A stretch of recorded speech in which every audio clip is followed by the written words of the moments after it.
Tell me where in the world you are tuning in from before we get started. Leave your nation or city in the comments section. The way these Old West tailies transcend time and screen like a message in a bottle never ceases to astound me. That spring, the water showed no compassion, swollen from thunder and snow melt. It was swift, wide, and loud, dividing the valley in two like a scar. When it went, the birds quiet. The willows even leaned back. Silas McRae was riding slowly that morning, hat brim low, and following a path that wasn't really important. There were too many places he couldn't go back to and nowhere he could go. The scream, which was too harsh for stillness and too shrill for wind, came as his horse, Abel, bent his head for a drink. It was neither a name nor a word. When Silas looked up, he saw a man in the center of the river, arms flapping around like ripped fabric, then disappearing beneath the flow. In a wink, long black hair was swallowed whole and fanned in the foam. He was not thinking. Before his boots touched the earth, he had already gotten from his horse. Breathless, the cold smacked. The water battled as though it had a point to make. He touched skin with his fingertips. Her eyes were closed, her lips were blue, and she appeared to be dreaming something she didn't want to wake up from.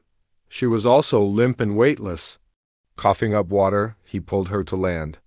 His teeth tasted sharp from the iron and silt.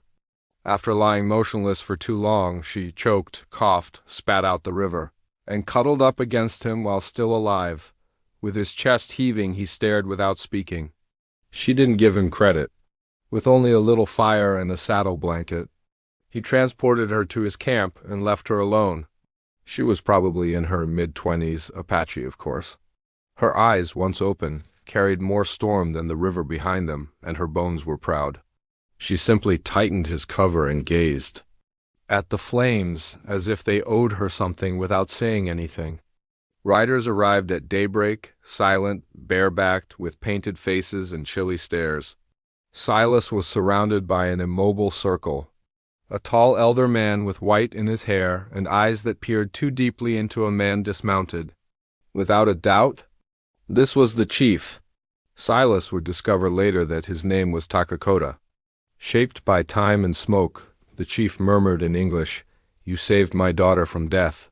Silas scraped river dirt off his sleeve, indicating that we owe you money. Did not do anything to pay off debt. Takakota's eyes remained fixed. You are going to hold her hand. The air fell silent as the words were spoken. Slowly, Silas shook his head. The way you act when everything else has gone wrong. I didn't reserve her for anything, much less a yoka, sir. That's when he found out her name. Rose with her chin up, standing barefoot on the mud. Quietly but sharply she stated, I'm not for trading, not a thank you, not a tobacco pouch. With her damp garments sticking to her back like bark, she moved away from them both and left without turning around. Silas remained still. The chief didn't either. However, the crackle of the fire was louder than before. Silas stayed on the horse. Not on that particular day. Not the subsequent one. Perhaps he ought to have. But like a thorn you couldn't completely get rid of, the recollection of her half-drowned, half-defiant state persisted. He mended cracked planks in a geopian and assisted a boy in lifting fence posts. Although they didn't welcome him, the tribe didn't reject him either. He replenished his canteen by the river, ate cold crackers by himself, and kept an eye out for her shadow at all times. On the 6th day, she showed up when he was checking his saddle cinch, standing with her arms crossed. What keeps you here? He continued to tighten the leather. Here, the river is cleaner. She didn't grin. Then get married. He discovered a folded cornbread square on his saddle that evening. He took a while to consume it. He became aware of the whispers and the stares. The boys with patches are chuckling behind their hands. A woman scuffed close to his boots. Shame doesn't require translation, but someone else said something abrasive in a language he didn't understand. He endured it because leaving would feel like weakness, not because he was proud. Silas had already run his course in life. He slept beneath stars too bright for a man with regrets from the past, next to the horses outside the main camp. It wasn't by accident that he spotted Ooka again. Her dog had a nasty cut down its back leg and was a lanky mutt with burrs in its tail. Before she got there, Silas was crouching next to it, his hands soft, his shirt ripped to bandage the wound. She stopped. How are you assisting? It's not your canine. I am aware. After tying the knot securely, he took a step back. She sat down across the fire that evening and gave him the strip of smoked venison. After a long time, she said, I had a brother once. When we were little, he drowned in the river. Silas listened, his eyes gentle. These days my father tries to shield me too much. Like a shield, he extends my hand. She spoke softly, almost drowned out by the crack of the fire. However, I'm not looking for protection. Someone who notices me is what I want. He simply nodded, as if he were gathering words for later, without saying anything. Weeks, perhaps, passed in a blur. He gave the kids tips on how to tie better rope? Knots. She started to inquire about his history. He once claimed that his mother was Irish. Cavalry was present. After the war, he never returned. He wasn't at fault. She said, You don't talk like other white men. He gave her a look. I also don't live like them. The storm was unexpected. The planet was poured clean by a sky that burst open. When the heavens dropped, Silas was miles away from camp. He made a little fire while hiding under a rock ledge. There, she discovered him with his hair slicked like night ink and wet like a skin. He blinked in surprise. You followed me? She sat next to him, panting. She said, You don't belong here. But somehow you fit. He gave a gentle laugh. That's supposed to be a compliment. She gave him a look, glanced closely. You are calm, powerful, older than you, and you listen like a tree. Sheets of rain fell. The fire danced shadows across her cheekbones and sizzled between them. I'm not ready to be someone's prize, she stated. I'm not trying to win you. The ensuing quiet wasn't uncomfortable. It was wholly. Problems eventually surfaced. Silas was considered a threat by a nearby tribe. Sleeping on Apache soil, white blood. Weary but smart, Takakota proposed a trial as a remedy. Silas would be perceived as someone who is willing to bleed for belonging rather than as an outsider if he followed Cole's barefooted route. He didn't flinch. He gave a single nod and got ready. The fire path was lengthy and crimson.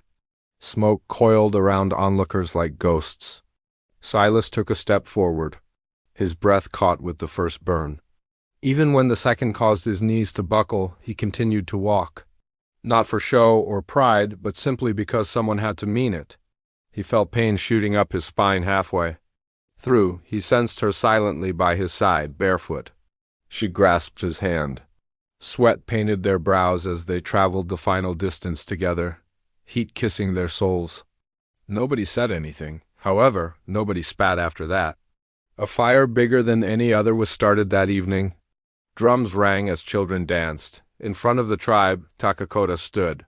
My daughter made her decision based on what she saw, not what I said. He gave Silas a look. Among us, you have no name. However, you deserve one. Aoka took a step ahead. She gazed at Silas with serene assurance rather than tenderness. You are Koa, courageous one, by decision rather than by blood? Quieter, if you still offer your name, I'll take it. Silas did not respond verbally. He simply grasped her hand. She didn't back down. The tribe agreed because fire doesn't lie, not because of ritual. Silas constructed a house next to the river that once attempted to carry her in the months that followed. By the window they planted herbs. She ground corn while singing. He engraved her name on the door's wood. They didn't talk much about love. However, she pressed her head against his chest and muttered, I no longer fear the water, when dusk tinged the sky violet one day. After giving her a hair kiss, he said, You saved me first, you know. She simply held him closer without responding. And let me tell you something, friend, if you're still paying attention, love isn't a loud thing. It cannot be purchased with nice deeds or won by shouting. When the world tells you to leave, it remains. It's what silently grows. What is hurting? You? He won her heart in slow moments, walking through fire, not to impress but to comprehend rather than in a flash of glory. Therefore, leave a message for a yoga session if this story struck a tender spot in you, or for the type of man who refuses to accept anything that isn't freely offered. Because staying is the best thing a man can do in this place where rivers remember names.